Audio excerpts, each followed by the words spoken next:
Hey guys, Michael Douglas, Douglas Lawn Care. Hope you guys are having a fantastic day today. Just wanted to hop on here real quick and inform you guys what's going on with the lawn care business. So a couple days ago, I ended up getting a call from a sexton. And if you guys do not know what a sexton is just a fancy term for a guy that maintains the cemetery. So mowing, trimming, also burials, right? So if somebody passes away, the sexton is in charge of setting up the headstones.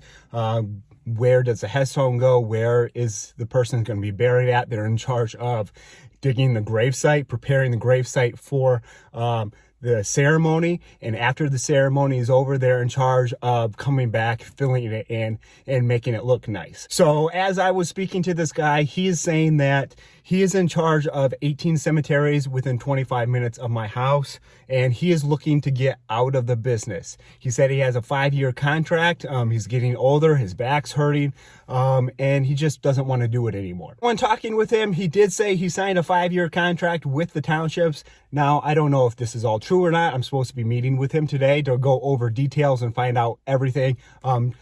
All the information. I don't know if this is where I want to take my business, but I told him, you know what? I will come over and look at all the paperwork and everything you have, just to potentially see if this is where I want to take my business. He's mowing all these 18 cemeteries weekly, and he also said that the 18 cemeteries he is trimming bi-weekly. So every other week he is trimming it, which is great because you guys that are in the cemetery work know trimming around headstones is going to be very tedious, take a long time, especially for 18 cemeteries. I am very, very interested in things. It's going to be difficult though, because if I do end up doing this, it's going to scale my business so much. As most of you guys know that follow my channel, I am a solo lawn care operator. I do probably about 90% of the stuff myself. I do have people that help me out doing odds and ends stuff. But if I did end up taking this job, I would definitely need to hire an employee, and I would probably need to buy a second mower. I do have a backup mower, but that's not going to be efficient for a full-time mower. That being said, I did go on my dealer's website, and they have a pretty nice deal on a stand-on Exmark unit. So I would probably buy a stand-on Exmark unit and save a little bit of money. If I did take on this work, I would have to hire an employee. I would have to have another mower, which is not a huge deal. I mean, a mower is not that whole lot of money. Yes, I'm going to have to pay an employee. I'm going to have to pay a whole bunch of taxes, which I'm not looking forward to. But that aspect of things would be pretty simple. The thing that does make me a little bit nervous is the grave work, the cemetery work, the digging the graves, because I don't have equipment to do that. I do have a buddy that lives locally here, and he has an excavator that I could, like a mini excavator that I could borrow or rent for $200. That is one of my questions that I need to ask is how much per burial are you getting to dig the grave and fill it back in? Because I'm going to have to rent that excavator for $200. I know locally, I believe they get $1,000 per burial. That's per casket.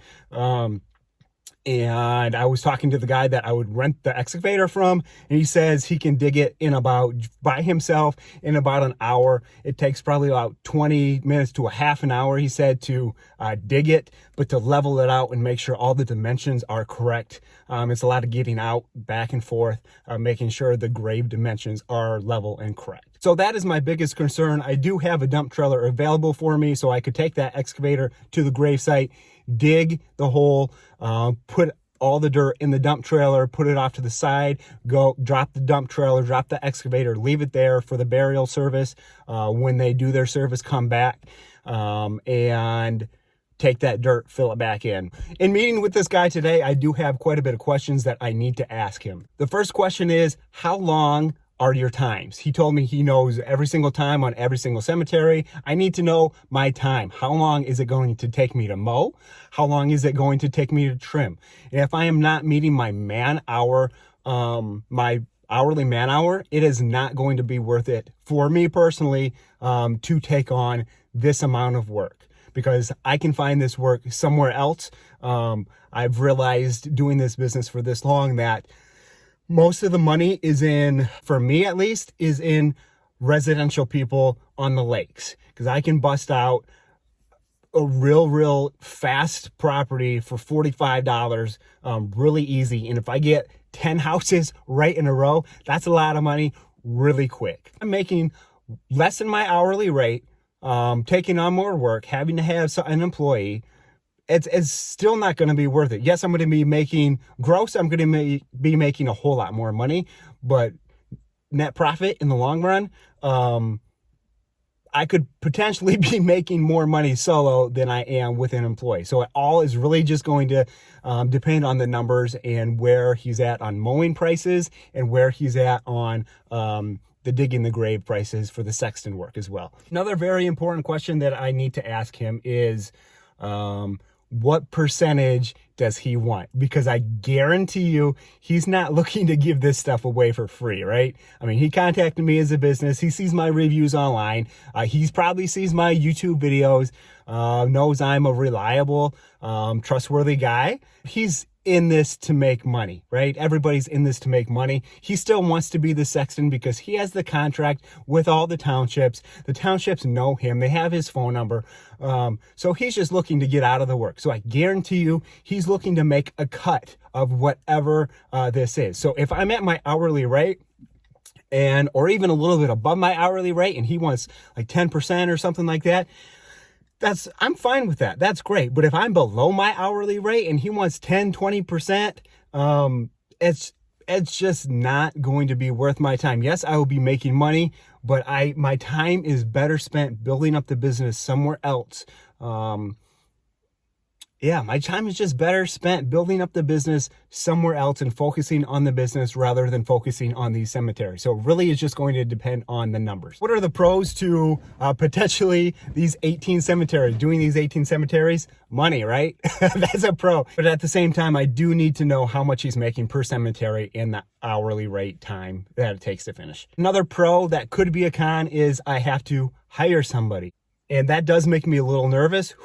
Especially at this time, I mean, I drove by McDonald's, guys, and McDonald's is offering to pay $15 an hour. So I'm at least going to have to pay at least $15 an hour, if not $18 an hour, to somebody to help me do all this stuff. And if I do end up taking this stuff on, I would probably need a full-time employee to do all this work. That could be a con, because if I hire a full-time employee, obviously you got to pay taxes, insurance, all this stuff that goes with employees. But at the same time, is the employee going to be reliable? And is the employee going to last the entire season? Because if I take on these 18 cemeteries, I could be screwed if the employee quits and I can't find anybody to help me maintain these cemeteries along with my almost full-time lawn care schedule. Pretty excited to go over all the numbers and all the cemeteries and all the stuff that needs to be done. Another question that I would have for him is, since he probably wants to be the middleman, does he still want to do some of the Sexton work? Because I know they sell gravestones, headstones, and he's mentioned that you make a 10% on some of the headstones, you make a 10% profit on the headstone itself, which is great. But I would personally rather have him do all that stuff, meet with the family, sell the headstone, and I just go out and do the manual labor. You tell me where you want the hole dug, I will go and dig it, and I will fill it in. When does it need to be done? I will go do that. Another option, if I get so far backed up, I do have a couple other people, local people, that probably would be interested in digging these graves for me, that they have done Sexton work in the past. So that's always an option to subcontract that work out.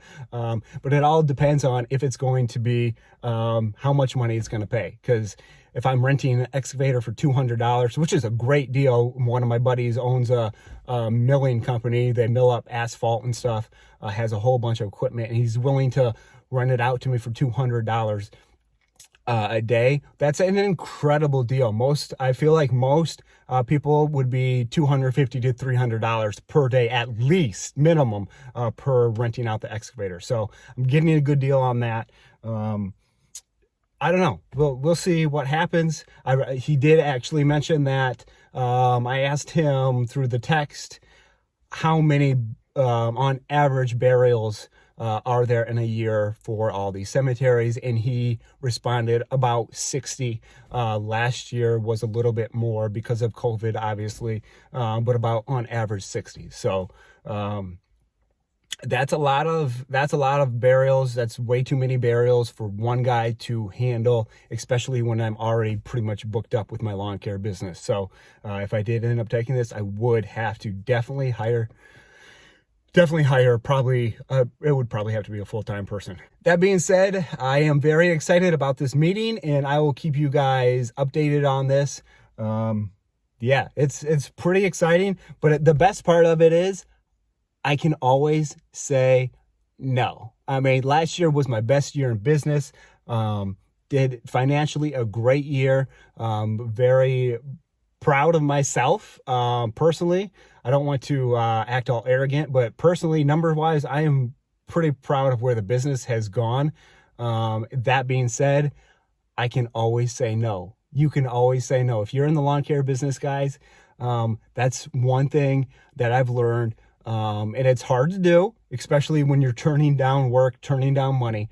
But if it's not worth it for you, if you're not making your hourly rate, you can always say no. So look for the next video on these 18 cemeteries. I look forward to making that video and seeing what this guy says and where the business is going from here. So Michael Douglas Lawn Care, if you guys stuck with me, really appreciate you guys. And if you're not subscribed to the channel, please consider hitting that subscribe button. We are creeping up on that 2,000 subscriber mark, which is insane to me. I really appreciate all you guys subscribing to the channel and listening to this long-winded video. So I'm going to go inside and warm up. It is extremely cold out here in the truck.